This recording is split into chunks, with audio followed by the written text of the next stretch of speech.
मणिपुर एक बार फिर से जल रहा है और हमारी सरकार पिछले 3 साल से मणिपुर को लेकर एकदम चुप है।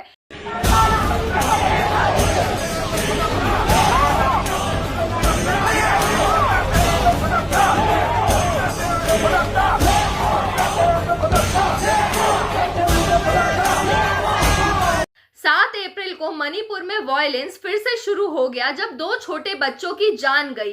पिछले 3 सालों में मणिपुर में वायलेंस के चलते 260 से ज्यादा लोगों की डेथ हुई है और 60,000 से ज्यादा लोग डिस्प्लेस होने पर मजबूर हुए हैं। पिछले 3 साल से चल रहे इस एथनिक क्लैश की वजह से मणिपुर में एक सिविल वॉर जैसी सिचुएशन क्रिएट हो गई है। प्रोटेस्टर्स और सिक्योरिटी पर्सोनल्स की आपस में झड़प हो रही है और ये सब तब हो रहा है जब स्टेट में पुलिस, पैरामिलिट्री फोर्सेस और आर्मी सबके सब प्रेजेंट है। मेन स्ट्रीम मीडिया से लेकर हमारे प्रधानमंत्री मोदी जी सबके सब मणिपुर के सिचुएशन पे एकदम चुप बैठे हुए हैं। प्रधानमंत्री मोदी जी बंगाल में रैली पर रैली करने में बिजी है और झालमुरी खाने में बिजी है और मीडिया हाउसेस ये सारी चीजें दिखाने में बिजी है। मणिपुर के खुद के लोग भी मदद की गुहार लगा लगा कर फ्रस्ट्रेट हो चुके हैं, लेकिन स्टिल मणिपुर की जो हालात है उसको कंप्लीटली इग्नोर और निग्लेक्ट कर दिया गया है। बाकी जो धुरंधर जैसा मूवी का सक्सेसफुल में जो फोकस कर रहा है, why are you staying silent about Manipur? We are suffering for 3 years. Manipur को समझने के लिए मणिपुर की ज्योग्राफी को समझना काफी ज्यादा जरूरी है।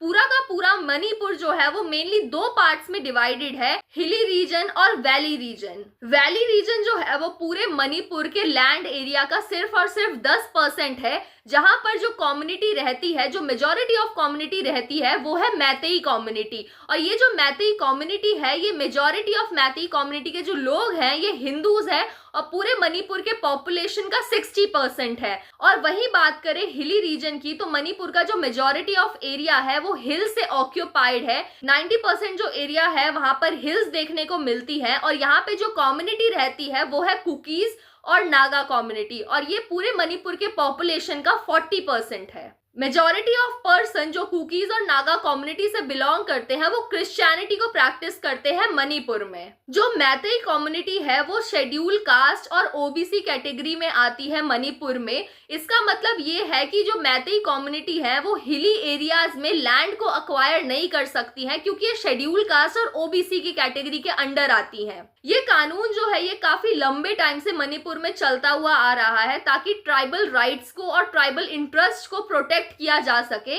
प्रॉब्लम तब शुरू होती है जब अप्रैल 2023 में मणिपुर की हाई कोर्ट ने कहा कि स्टेट मैतेई कम्युनिटी को भी शेड्यूल्ड ट्राइब की लिस्ट में इंक्लूड कर दे।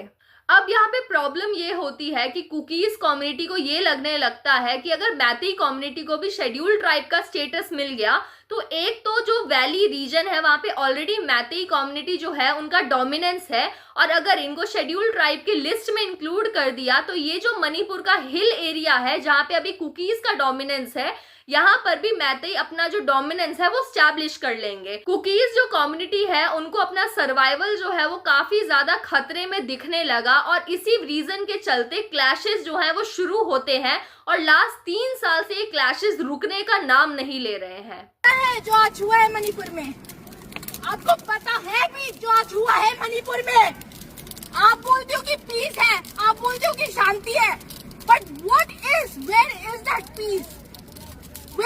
What kind of nonsense are you talking about?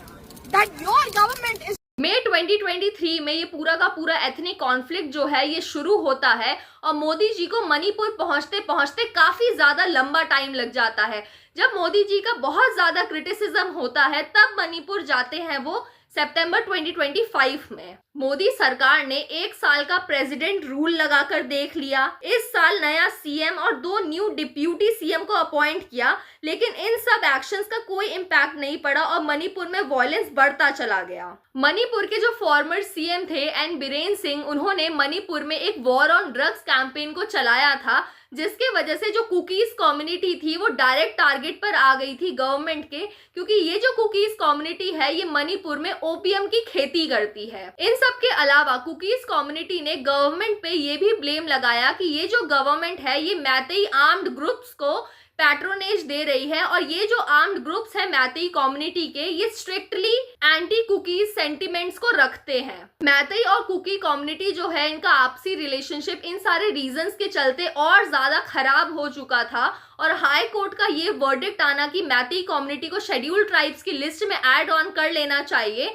इसने सिर्फ और सिर्फ आग में घी डालने का काम किया। अभी तक इन टोटल 386 रिलीजियस स्ट्रक्चर्स को डिस्ट्रॉय कर दिया गया है, जिसमें से 254 चर्चेज हैं और 132 टेम्पल्स हैं। 7 अप्रैल के वायलेंस के बाद वहां की एडमिनिस्ट्रेशन ने 10 दिन का इंटरनेट शटडाउन कर दिया 5 वैली डिस्ट्रिक्ट्स में, जो कि 18 अप्रैल को वापस से रिस्टोर किया गया। गवर्नमेंट ने ये क्लेम दिया कि उन्होंने इंटरनेट शटडाउन इसलिए किया ताकि ये जो एंटी नेशनल और एंटी सोशल ग्रुप्स हैं, वो किसी भी तरीके का र्यूमर जो है वो मणिपुर के खिलाफ ना फैला सके। अब सवाल ये उठता है कि क्या गवर्नमेंट सच में र्यूमर्स को स्प्रेड होने से बचाना चाहती थी, इसलिए उन्होंने इंटरनेट को शट डाउन किया, या फिर गवर्नमेंट ये चाहती है कि मणिपुर से रिलेटेड कोई भी न्यूज, कोई भी आर्टिकल और कोई भी विजुअल लोगों के सामने ना आए। मणिपुर से एक वीडियो काफी ज्यादा वायरल हुई थी, जहां पे 2 कुकी विमेन को नेक्ड घुमाया था पूरे रोड पर, पूरे सड़क पर,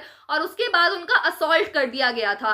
कहा गया कि ये वीडियो मई 2023 की थी, लेकिन इंटरनेट शटडाउन की वजह से वीडियो सर्कुलेट होने में 2 महीने से ज्यादा का टाइम लग गया था। जब ये वीडियो वायरल हुई तो पूरे वर्ल्ड में इंडिया की काफी ज्यादा बेइज्जती हुई, और मोदी जी ने भी मणिपुर के बारे में तब बोला जब ये वीडियो क्लिप वायरल हुई। जब हालात एकदम बिगड़ गए और सारी चीजें आउट ऑफ कंट्रोल चली गई मणिपुर में, तब जाकर बीरेन सिंह जी ने 9 फ़रवरी 2025 को रिजाइन दिया, और उसके बाद 13 फ़रवरी 2025 को मणिपुर में प्रेसिडेंट रूल जो था वो इम्पोज कर दिया गया, और तकरीबन 1 साल तक मणिपुर जो था वो पूरा का पूरा प्रेसिडेंट रूल में रहा। 4 फ़रवरी 2026 को युमनाम खेमचंद सिंह जी को मणिपुर का न्यू सीएम अपॉइंट किया गया। इन्होंने पावर में आते ही पीस डायलॉग्स को काफी ज्यादा प्रमोट किया। इन्होंने उन सारे एरियाज में पर्सनली जाके विजिट किया जहां पर भी वायलेंस का वजह से काफी ज्यादा नुकसान हुआ था, और विक्टिम से जाकर ये खुद पर्सनली मिले। 21 मार्च 2026 को इन्होंने मैतेई और कुकीज के रिप्रेजेंटेटिव के बीच में मीटिंग कंडक्ट करवाई ताकि कोई पीसफुल सॉल्यूशन निकाला जा सके, और सबको लगने लगा कि शायद अब कोई पीसफुल सॉल्यूशन निकल सकता है। अब मणिपुर के हालात जो हैं वो कहीं ना कहीं सही हो सकते हैं, सिचुएशन को कंट्रोल किया जा सकता है। तभी 7 अप्रैल को एक बीएसएफ जवान के घर में अटैक होता है रॉकेट या मोटर से, जिसमें उनके 5 साल के बेटे और 5 महीने की छोटी बेटी की डेथ हो जाती है। और इसके बाद से किस लेवल पर वायलेंस भड़के हैं मणिपुर में, इसकी हालत सबको पता है। डेली बेसिस पे हजारों लोगों की जानें जा रही हैं और फीमेल्स के साथ क्राइम्स कमिट किए जा रहे हैं, लेकिन सवाल ये उठता है कि आखिर इन सारी चीजों के पीछे कौन रिस्पॉन्सिबल है। To be very honest, Manipur जो है वो मोदी गवर्नमेंट की सबसे बड़ी और सबसे बिगेस्ट फेलियर है। 250 से ज्यादा डेथ हो चुकी है, लोग जो हैं वो अपने घरों को छोड़कर रिलीफ कैंप्स में रहने के लिए मजबूर हो चुके हैं। शायद आज से 3 साल पहले ही सिचुएशन को अगर गवर्नमेंट ने निगलेक्ट नहीं किया होता, इग्नोर नहीं किया होता,